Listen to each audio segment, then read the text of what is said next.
This truck is completely autonomous. It does not need any other systems to operate.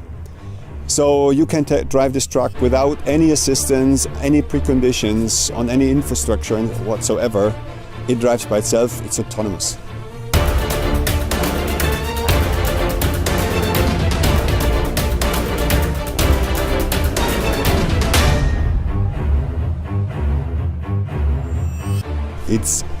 It's a strange feeling, but after a couple of kilometers, I'm very, very comfortable.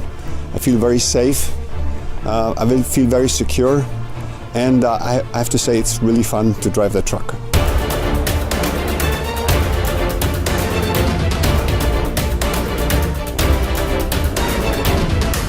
Actually, it's very simple, right?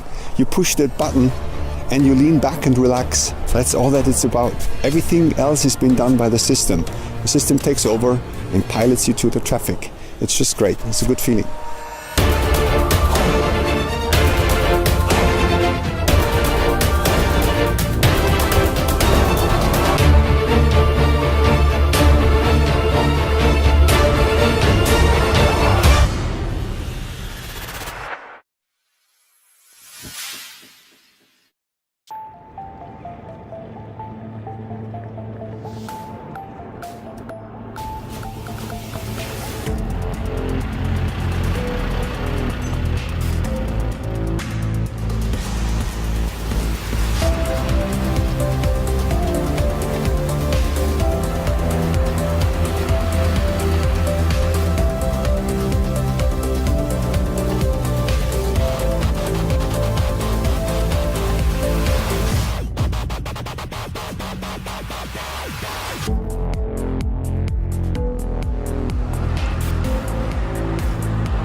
We've built technology trucks.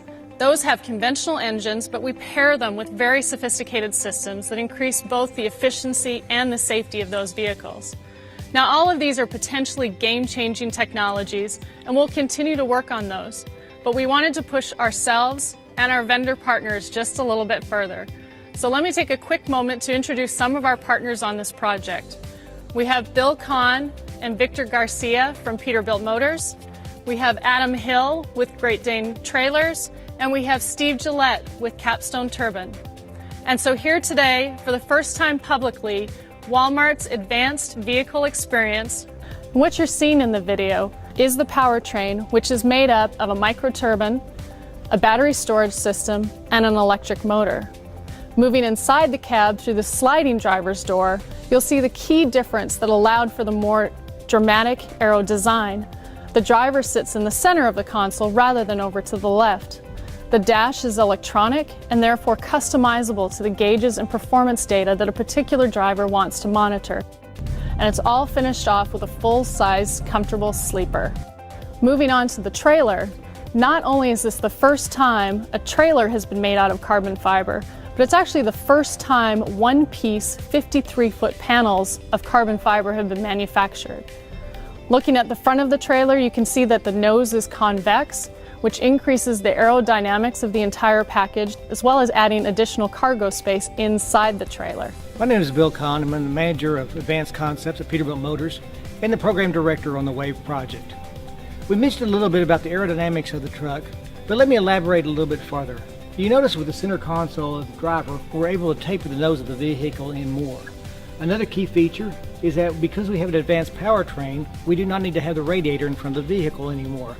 This relates to a 20% improvement in aerodynamics over Walmart's existing Peterbilt fleet. If you think about it, 20% aerodynamic improvement relates directly to a 10% improvement in fuel economy. Hello, my name's Adam Hill from Great Dane Trailers, and I would like to talk to you today about this newest technology that Walmart commissioned us to build. This piece of equipment, over-the-road trailer, is made primarily of carbon fiber material.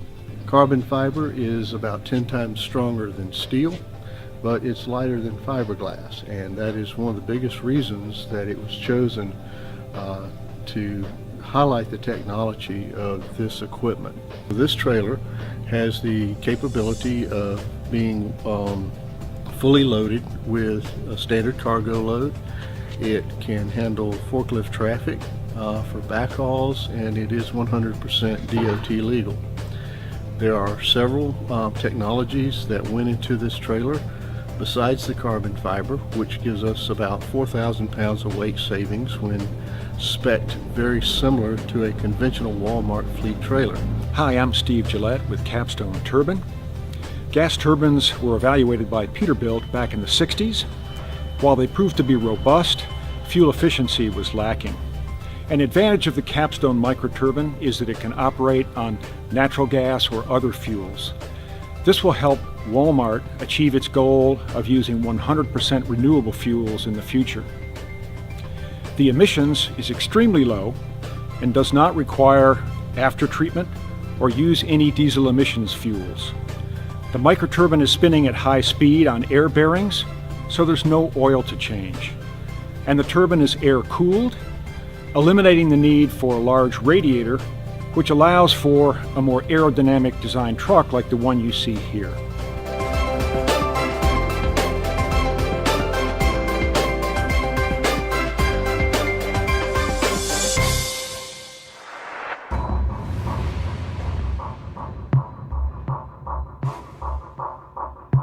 The 50% target was definitely a daunting goal.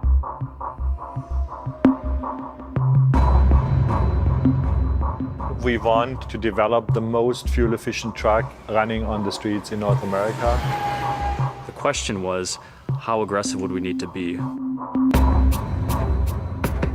Each individual manufacturer received a Department of Energy Supertruck grant. We immediately embraced it because it fit exactly our long-term strategic plans. We want continuously to improve fuel efficiency. They not only wanted us to look at technologies that could be implemented in, say, the next 5 to 7 years, but also technologies that were 10 years or plus out. We had to do a clean sheet approach. We looked at the very beginning over the external aerodynamics of the vehicle. You try to take your ideas and shape it into something and then test it and you say, okay, is that aerodynamic? And once you get there, it's a question of how do you turn that into a real truck? So the first phase was identifying and measuring our baseline and then figuring out what we needed to do to get to 50%.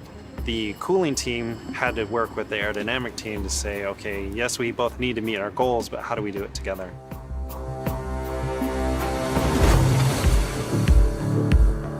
Within the Super Truck program, we are able to leverage the knowledge and expertise of the global Daimler organization. Experts within North America, both in Portland as well as in Detroit. We have our Global Hybrid Center in Japan. Our powertrain experts, they came from Detroit and from Germany. You can really leverage expertise across the globe, across different national labs, and that really accelerates the development of the technologies. The Super Truck features the integrated Detroit powertrain. You can downspeed the engine to reduce the frictional losses and achieve fuel consumption reduction. In order to overcome the trade-off between aerodynamics and cooling, we came up with an innovative grille design. So open the grille only in times when cooling required and close the grille under high vehicle speeds in order to improve aerodynamics. Waste heat recovery was not something that heavy-duty trucking had at all. So what we try and do with heat recovery devices or systems is to recover some of that energy, especially from exhaust, which just escapes out of the tailpipe, and utilize that to drive the truck itself, thereby reducing fuel consumption.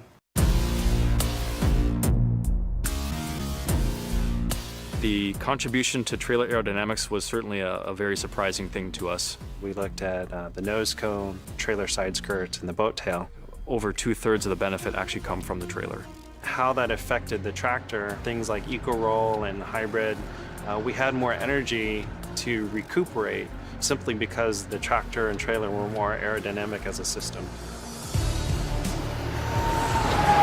At the end, we achieved 115% freight efficiency improvement on public route in Texas between San Antonio and Dallas. We also saw better than 12 miles per gallon fuel consumption, which is amazing. Never heard about in the industry.